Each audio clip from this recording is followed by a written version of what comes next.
Have you ever wanted to build your own game? Maybe you had an idea, maybe even sketch it out. But the moment you sat down to actually make it, you froze. There's so much to think about. Mechanics, systems, story, balance, and it all needs to work together. So you want to build a game, but you don't know where to start. That's exactly what this series is for. I'm not just building Meltdown 2. I'm pulling back the curtain on how to build it, so that you can follow the same process with your own ideas. Every problem I run into, every solution I land on, you're going to see it all. But if you're a little bit late to the party, you might be asking yourself, what is Meltdown? And I would highly recommend you go back to the first episode of this series and watch as I explain how I created the game and what it is exactly. But in a nutshell, it's a dungeon runner game completely built in vanilla Minecraft. The goal of Meltdown is simple: get in and get out alive. And you have a deck of cards to help you do that. And along the way, you want to pick up artifacts and different coins and money to get you further and further into the game as you play more. This is the gist of Meltdown 1, and we're going to expand upon that in Meltdown 2. So welcome back, and let's get into it. When I started planning Meltdown 2, I faced the same problem every game designer faces. So I have a massive vision for a complex, open-world game with multiple systems all interacting with each other. But trying to design everything at once is a guaranteed way to end up with nothing finished and everything broken. Therefore, I made a rule: one major system at a time. I design it, I build it, I test it. I make sure it works on its own before it touches anything else. Then I move on. This is called iterative design. It's not just how I'm building Meltdown 2, it's how most successful games are made. Small working pieces that stack up on top of each other until suddenly you have something real. Every episode, I tackle one system. Today will be System 1. But before we get there, let's talk about why I'm even building a sequel in the first place. Why is Meltdown 2 even necessary? I recognize there was a problem with Meltdown 1. The original Meltdown worked. Players enjoyed it, it had tension, it had challenge, and it had a clear goal. But it was limited in ways that started to bother me more than I thought it would. One path, one game mode. If you wanted to replay it, you already knew exactly what was coming. There was no room to breathe. No choices that felt meaningful, and no way to play with friends in any real sense. Therefore, Meltdown 2 isn't a sequel, it's a rebuild. Same DNA, completely different architecture. And here's what changed. The first game was on one level. You tackled one level at a time. But in Meltdown 2, I want to have players choose their own path. Therefore, Meltdown 2 is an open world. You choose where you're going. And where you choose changes how the rest of the game unfolds. The first game kept you indoors, but enclosed spaces limit the sense of scale and danger. Therefore, Meltdown 2 takes you outside to a real landscape under an open sky. It's a world that feels alive around you. We're going to be putting much more time into the design of the map, not just the systems. Finally, the first game had a single game mode, but one mode is limiting. Therefore, Meltdown 2 has multiple game modes, including multiplayer. So whether you want to survive solo or compete with friends, there's a way for you to do it. Every one of those changes started with a problem. Keep that in mind as we go through today, because that's the whole game design process in a nutshell. Alright, System 1. Let's talk about hope. So I'm building an open world game where players choose their own path. But open world design has a classic problem. Without pressure, players just wander. They take their time, they explore every corner, and the tension completely disappears. There's no urgency. It stops feeling like survival and starts feeling like a field trip. Therefore, I need a system that creates constant, meaningful pressure. Something that punishes you for stalling without feeling unfair. Something that's always present, always visible, and always personal. That system is hope. Here's how it works. Hope is a time-based resource that fades constantly. You can't stop it. You can influence it, but the rate at which it fades isn't fixed. Your environment affects it. The decisions you make affect it. A smart play might be to slow the decay. A bad situation will burn through it faster. And here's the part that makes it dangerous. Hope is always necessary for success. It's not optional. Let it drain too low, and the map itself begins to work against you. Traps activate, conditions worsen, the world starts punishing you for losing faith. And those punishments are going to come in the form of what I'm going to call events. Events will affect the entirety of the map and cause really bad and tough things to happen. Once a certain threshold of hope has been lost, it will enact another new event. That event will be randomly chosen, and I'm going to be excited to share some of those with you a little bit later. Now, before players even think about hope, the first thing they see is the ship. So I need a starting point for the player. Somewhere to crash land that orients them to the world and tells them immediately that things have gone wrong. But if the starting area is too simple or too bland, it kills the atmosphere right out of the gate. First impressions set the tone for everything that follows. Therefore, we went back to the drawing board on the ship design entirely. The ship isn't just scenery. It's a problem that the player immediately understands, and the open world around it, the solution they have to find themselves. Okay, so now that you know what hope is supposed to do, the next problem is actually building it. So I need a system that drains over time, can speed up or slow down based on conditions, and outputs a signal that triggers real consequences in the map. But how do we do that in Minecraft? I can't just drop a clock and call it done. Therefore, I had to design a custom redstone system that gives me control. Let me show you how it works. Welcome to the map of Meltdown 2. So happy to have you guys actually in here now in the world with me as we take a look at what I've been working on and the progress I've made so far. You saw a couple clips of me getting to this point, but I just want to give you a little bit up close look at it all. Now, you'll notice that we have a giant square kind of going around this. This denotes the map itself, and that is about 500 by 500 blocks, and it is subject to change. Who knows? Could be bigger, could be smaller, we'll see, but that's my initial estimate, and then I've kind of roughly created these patches that denote different areas that will be on the map, or biomes, because the actual setting for this game is an alien planet. The ship we resided in Meltdown 1 has crashed on the alien planet, and we're going to be building the biomes and structures for those aliens, and also making sure to add the aliens in as we go. But as an initial starting point, I wanted to start with the ship. This is going to be where the player actually is dropped and starts at the beginning of the game, and it'll be where the initial decision of where he's going to go happens. Yeah, I just needed to kind of start and get something out on paper and start thinking through the outline. So we have a couple cool ships in here. This is almost the hangar of the ship itself. So we have the hangar itself. We're going to have some sort of storage containers or something over here. We're still deciding on all those details. And then we have the map extended in this direction as kind of the first floor of the ship itself. And if we walk through this door into the cylinder at the center of the ship, we're going to find the reactor, in which the name Meltdown actually gets its name from. The reactor itself melts down, and that is a key event in the whole game design. So the reactor will be up here, and that's what powers the ship. Players will be able to make their way around this cylinder up to the second floor, and this is really the only planned second floor that we have so far in the map. So the ship itself, I wanted to give some height to it to make it feel like an actual ship. We have an outdoor area over here. We're gonna have this second floor, and then right over here we actually have the bridge itself. So all this is just the bare bones, me kind of getting a layout in my head even, and trying to organize exactly how I want the space to look like.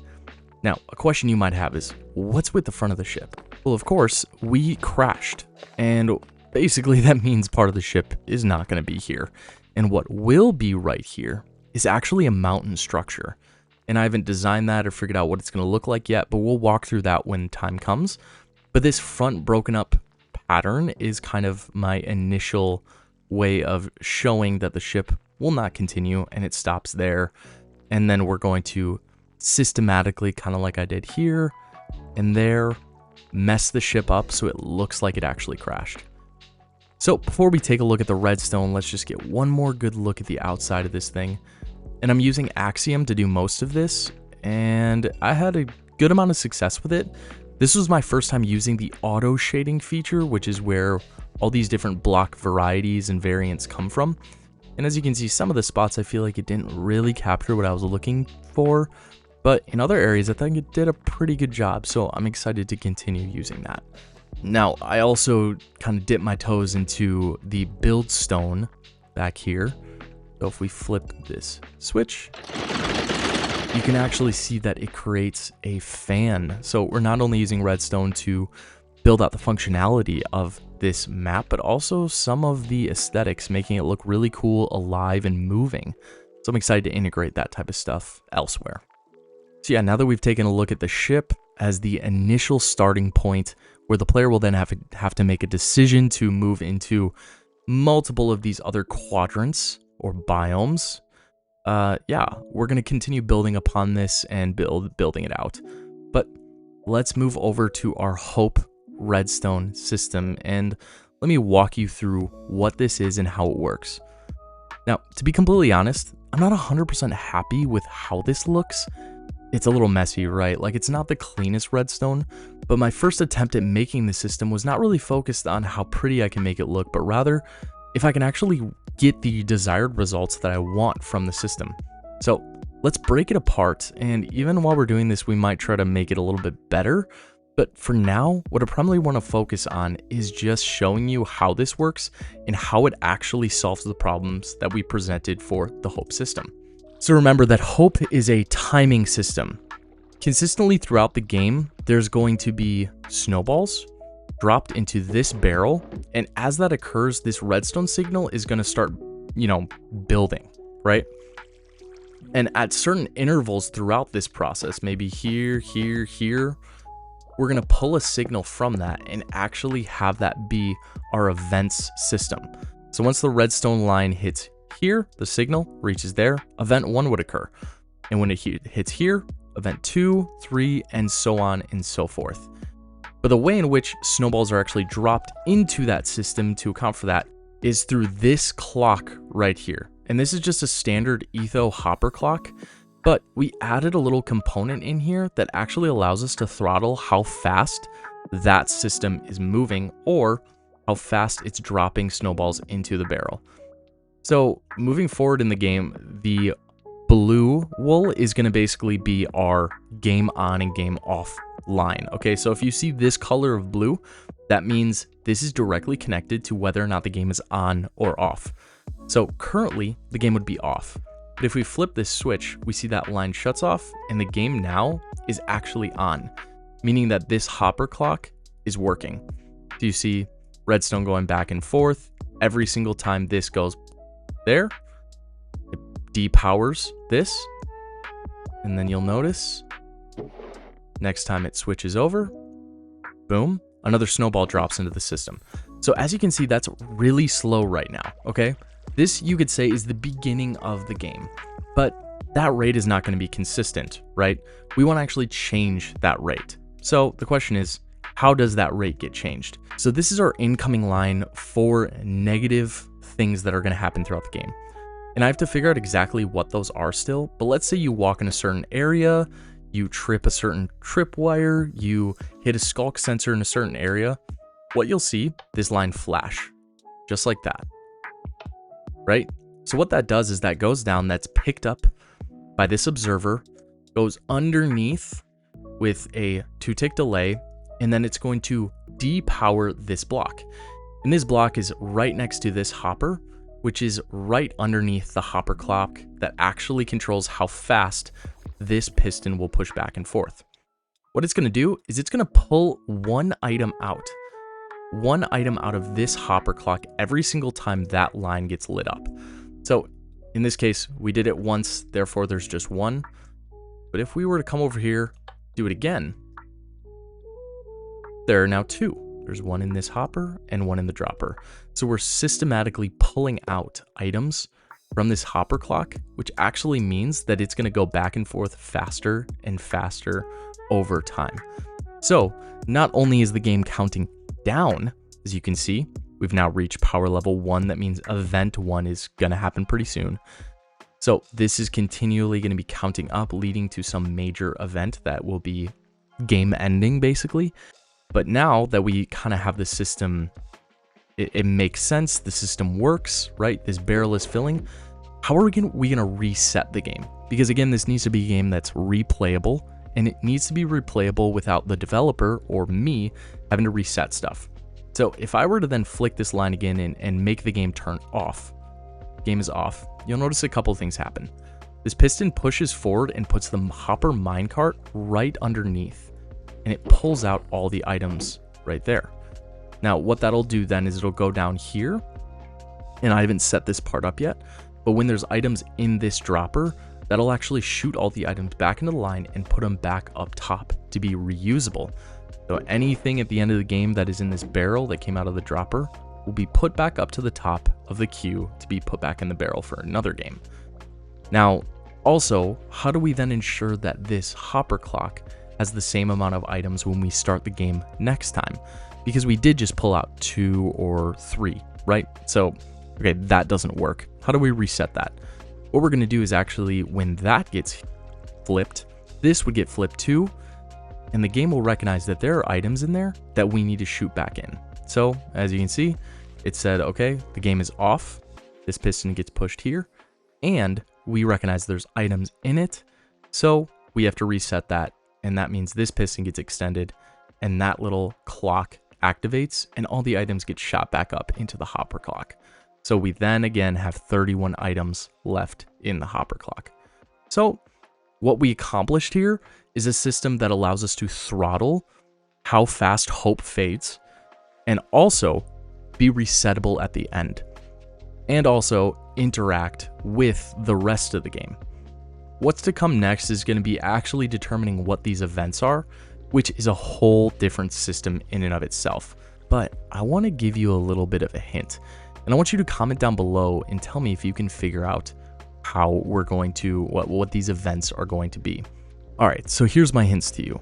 We have an allay spawn egg, we have a wax lightning rod, we have a trident, a splash potion of infestation, and a splash potion of oozing. What combination would this make? What system could we build with this as the foundation? I want you to comment below and tell me if you know what it is. So now that we have the base system set up for how hope will work in the game, I know right now it's just sitting out here on a platform. The game's over there, right? So clearly this is not where it's going to land. But one thing we want to make sure we do in any game design is make sure we have a lot of the major pieces in place before we know how they all fit together. So rather than placing this somewhere randomly underneath the map, I'm going to leave it here. I'm going to build a couple of the other more major systems and then fit this one in where it should be, not assuming where it should be. So now I have a working hope system that drains over time, but a system that just punishes players without giving them any agency feels unfair. And unfair systems break games. Therefore, in the next episode, I'll be building a card system that gives players the tools to fight back.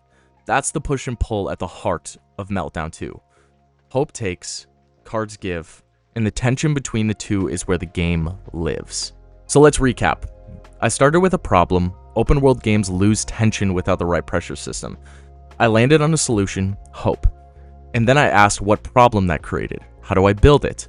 And I solved that too with a custom redstone design. That's the loop. Problem, solution, next problem, next solution. You do that enough times and you have a game. So if you're building something for your own, start there. Don't try to design the whole thing at once. Find the problem your game needs to solve it, and then ask what problem your solution creates. Follow that thread and you'll be surprised how quickly things take shape. Next episode, I'm tackling the card system, and it's going to change the way hope feels entirely. So I hope to see you there. Peace.